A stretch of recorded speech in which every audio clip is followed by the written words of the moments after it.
नाज़रीन आदाब, best India के ख़ास प्रोग्राम हमारे मसाइल में आपका खैर मकदम है। इस वक्त हमारे मसाइल में इतने मसाइल हैं कि मैं खुद परेशान हूं कि किन किन मसाइल पर आखिर इस वक्त बात की जाए।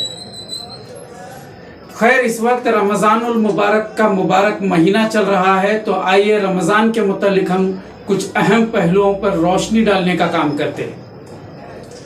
पिछले 2 सालों से रमज़ान के इस मुबारक महीने और इसकी ख़ास इबादत से हम महरूम रहे हैं।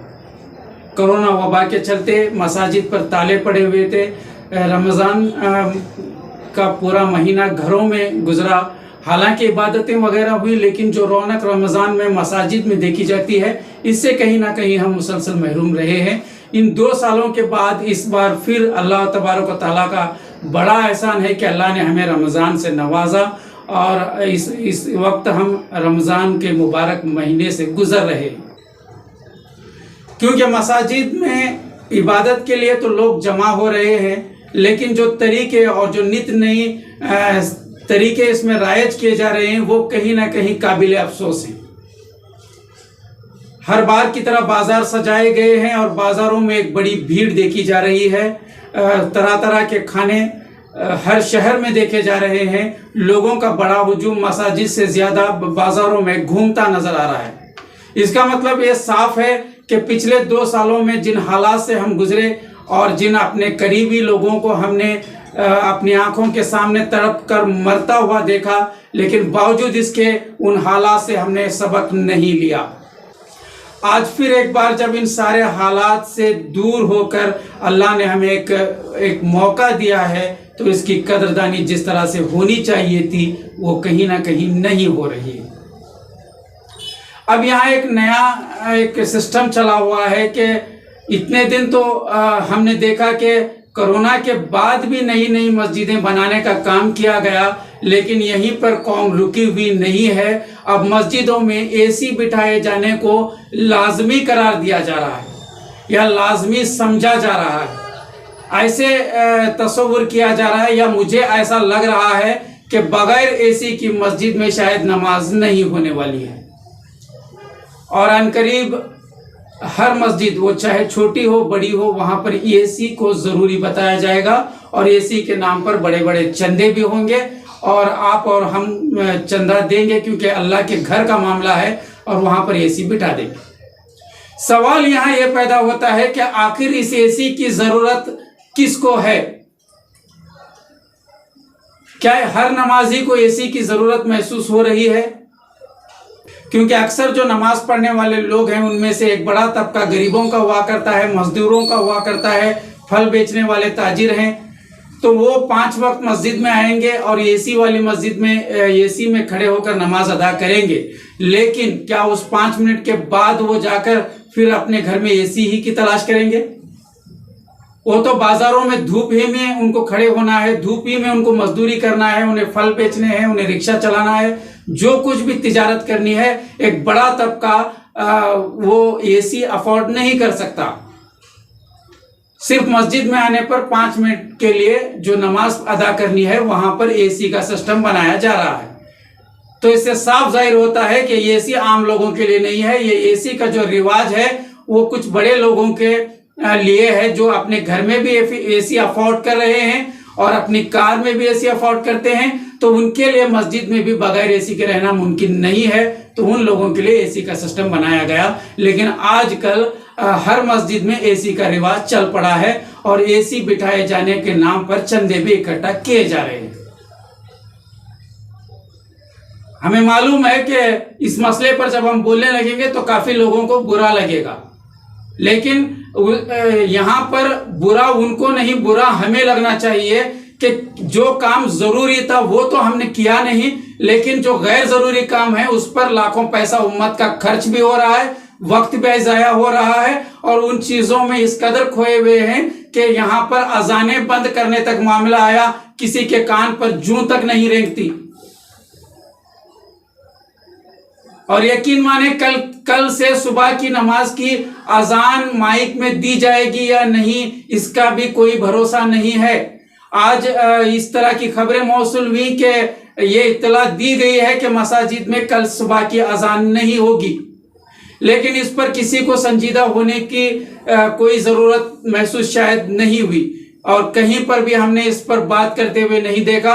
हालांकि तरावे से लेकर हर नमाज के लिए एसी और बेहतरीन फैन और बहुत बेहतरीन लाइटिंग और गालीचों का इंतजाम करते हुए इस वक्त मसाजिद के जिम्मेदारान को देखा जा रहा है। ये काबिल अफसोस है, बल्कि यूं कहें कि ये एक कयामत से पहले कयामत का दौर है। इसीलिए मैंने बहुत पहले एक शेर कहा था कि मौलाना कह रहे हैं कयामत करीब है। मैं सोच रहा हूं ये कयामत नहीं है क्या, ये बिल्कुल कयामत के दौर से हम गुजर रहे हैं। लेकिन अफसोस कि जिन लोगों को इन हालात पर बोलने की जरूरत है वो लोग उन लोगों की तायीद कर रहे हैं और उस पर खामोशी का इजहार कर रहे हैं। इस वक्त रियासत में कितने मसाइल उठे।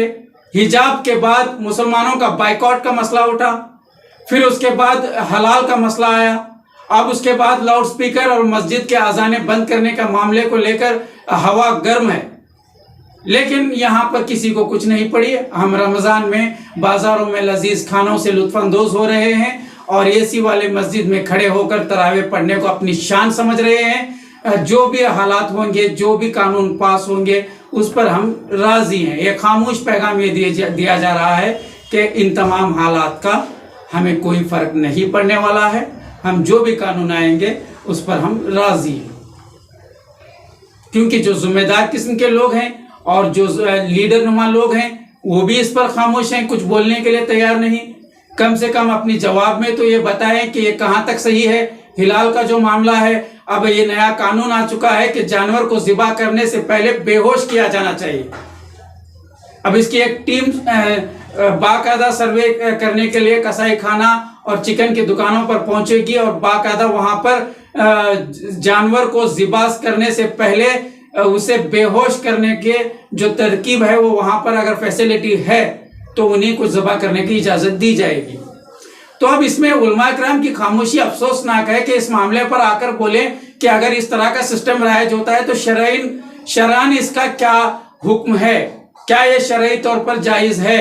इस पर जो भी है वो मामला कम अज कम मुसलमानों को बताएं। आप हुकूमत से सवाल या जवाब नहीं दे सकते तो कोई बात नहीं, कम से कम अपनी कौम को तो बताएं जो आपसे आस लगाए बैठी है, आपके ऐलान पर नजरें जमाए बैठी है। आपको इसका एहसास और अंदाजा नहीं है, लेकिन कौम की उम्मीदें आप पर जुड़ी हुई है।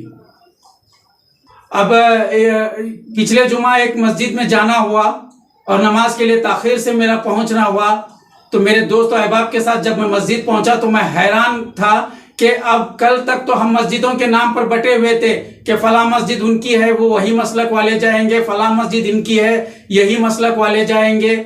और अब मसलकों में छोटे छोटे फिरके हो गए हैं, तो वहाँ डिवाइड हम देख रहे हैं, वहाँ पर एक तकसीम हम देख रहे हैं कि वहाँ अब मस्जिदों के नाम पर बटे हुए हैं लोग। तो कल तक मस्जिदों के नाम पर बटे हुए थे और अब मस्जिद में दो शोबे हम देख रहे हैं। जहां पर एसी वाली मस्जिदें हैं वहां पर ग्लास फिटिंग किया गया है और वो ग्लास के अंदर एक जुमरा है और ग्लास के बाहर खड़े होने वाले जो मस्जिद का सहन वाला इलाका हुआ करता है वहां भी कुछ लोग खड़े हैं। तो इससे साफ जाहिर होता है कि आज हमारी मस्जिदें, कल तक हम मस्जिदों में बटे थे, आज मस्जिदों में दो हिस्से हो गए। इकबाल ने कहा था कि एक ही सफ में खड़े हो गए महमूद व अयाज, ना कोई बंदा रहा ना कोई बंदा नवाज। लेकिन अल्लामा इकबाल का ये शेर आज कहीं ना कहीं गलत है, क्योंकि आज एक ही सफ में महमूद और अयाज खड़े नहीं हो सकते। एसी में खड़े होने वाला तबका अलग है और बाहर ग्लास के जो सहन में खड़े होने वाला तबका अलग है। फिर उनकी फिक्र कौन करेगा, वो एसी में क्यों नहीं खड़े हो सकते। अब उस पर यह कहा जाएगा कि आप ताखिर से आएंगे तो एसी वाला कमरा भर जाएगा, तो आपको बाहर ही खड़ा होना होगा। लेकिन बाहर खड़े होने में मसला नहीं है। सवाल यह है कि मस्जिदों में इस तरह के दो कैटेगरीज यानी दो क्लासेस, एसी और नॉन एसी क्लासेस बनाना कहां तक सही है, यह अहम सवाल है। क्या जरूरत है एसी की। और मैं बारहा कहता हूं कि इबादत का ताल्लुक ऐश व आराम से नहीं है, ऐश व इशरत से नहीं है। इबादत का ताल्लुक मशक्कत से है। जितने औलिया इकराम गुजरे उनके मज़ारें पहाड़ों पर मिलती हैं, किसी एसी वाले और किसी बादशाहों के महलों में नहीं मिलते। तो इससे साफ जाहिर होता है कि इबादत का ताल्लुक मशक्कत से है। हम अल्लाह के घर पहुंचकर 5 मिनट इबादत करने के लिए, 5 मिनट की नमाज है या 10 मिनट कहें, तो 10 मिनट के लिए भी हम थोड़ी बहुत कुर्बानी और गर्मी को बर्दाश्त नहीं कर सकते। वहां भी एसी। अब इस पर दलीलें ये दी जाती हैं कि हज बैतुल्लाह में एसी है, होगा, तो हम उसको भी कहां सही करार दे रहे हैं। मामला तो शुरू ही वहां से हुआ।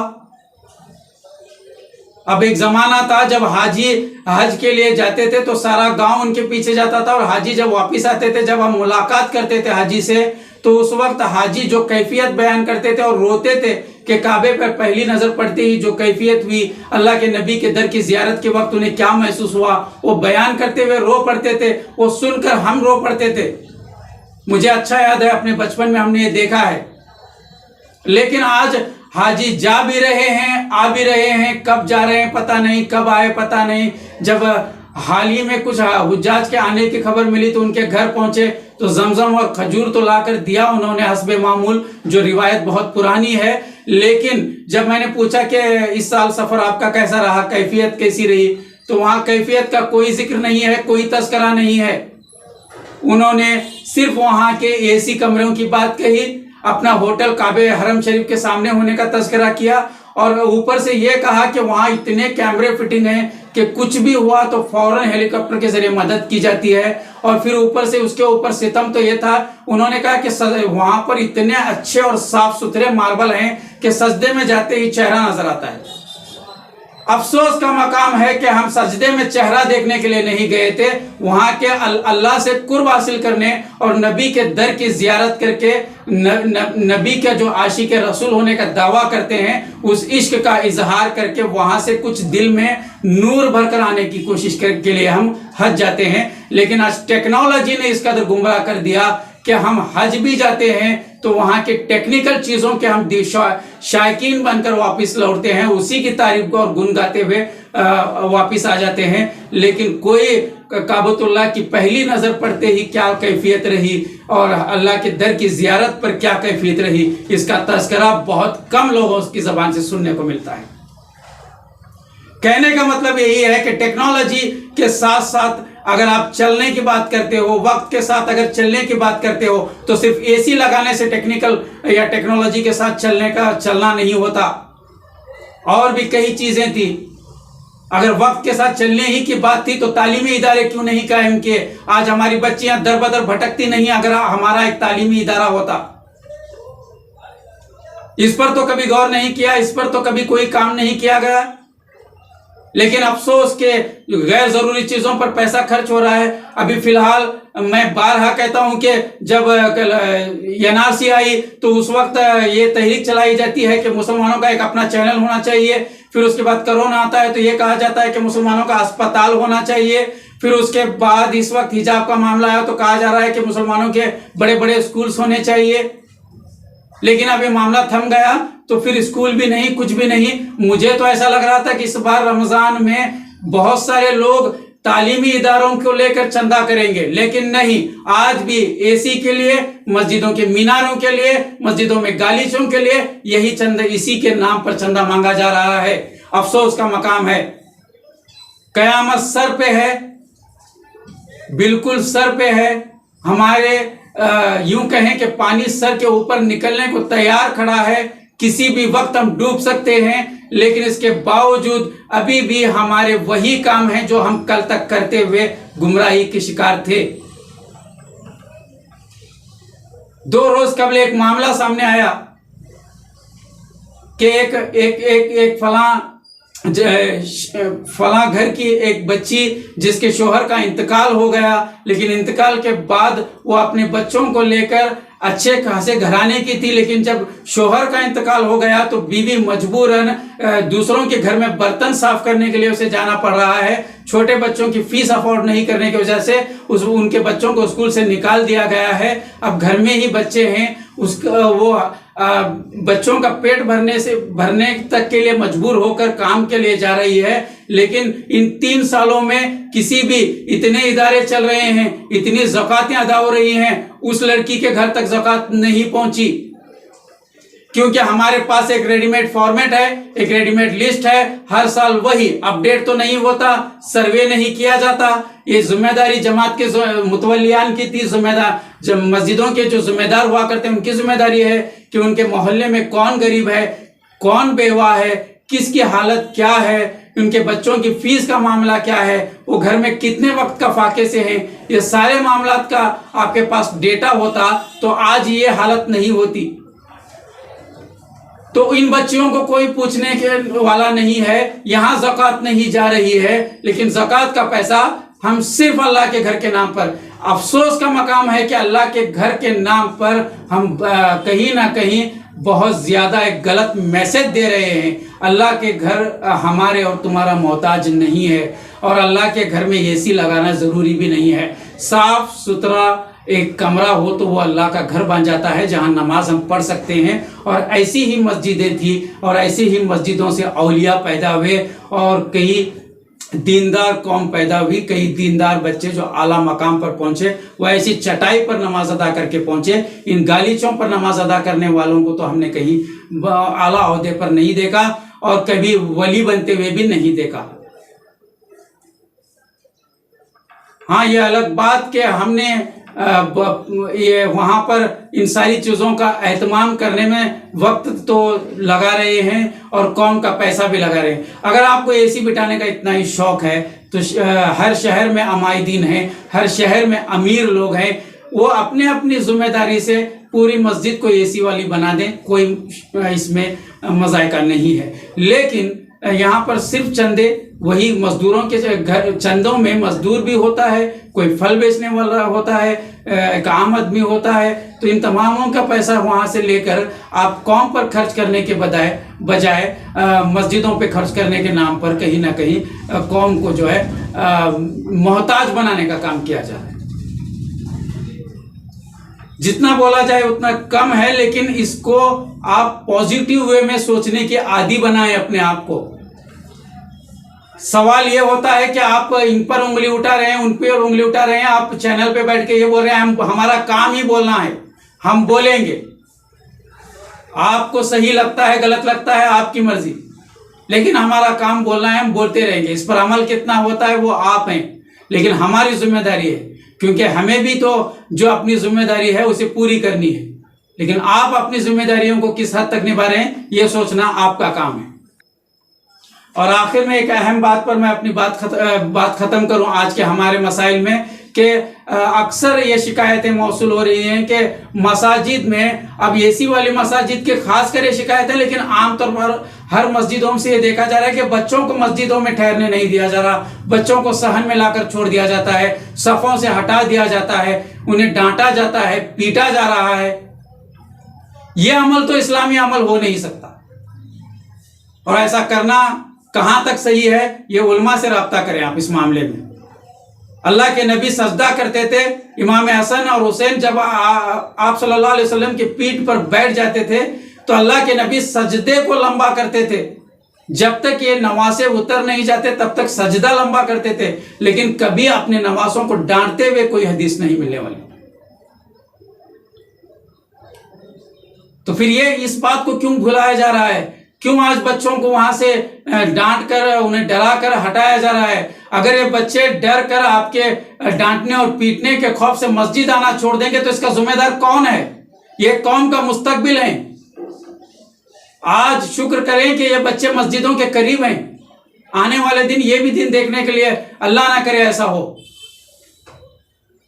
तो इस पर भी गौर करने की जरूरत है कि बच्चों को डराया, धमकाया या उन्हें मारपीट करना बंद करें। मस्जिदों में सफ़ों में खड़े होते हैं तो खड़ा होने दें। ये हमारे कौम का मुस्तकबिल है। आज इनकी सही तरबियत होगी तो कल यही कौम को लेकर चलने वाले बनेंगे और यही जिम्मेदार बनने वाले हैं। वरना इस तरह की अगर जहनीत रही तो कहीं ना कहीं ये बच्चे मस्जिद आना छोड़ सकते हैं। ये एक अहम मसला है, इस पर गौर करने की ज़रूरत है। खैर नाजरीन, मसाइल तो बहुत हैं। इंशाल्लाह अगले एपिसोड में हमारे मसाइल में हम मजीद इस पर बात करेंगे और भी दीगर मसाइल पर रोशनी डालने का काम करेंगे। आज जितनी भी बातें हमने कही हैं, उम्मीद है इस पर आप भी इत्तेफाक करेंगे। और आप क्या सोच रहे हैं, कमेंट बॉक्स में जाकर कमेंट के जरिए हमें ज़रूर इत्तला करें ताकि हमारी भी इस्लाह हो सके। तो आज के लिए इतना ही। देखते रहें यस इंडिया।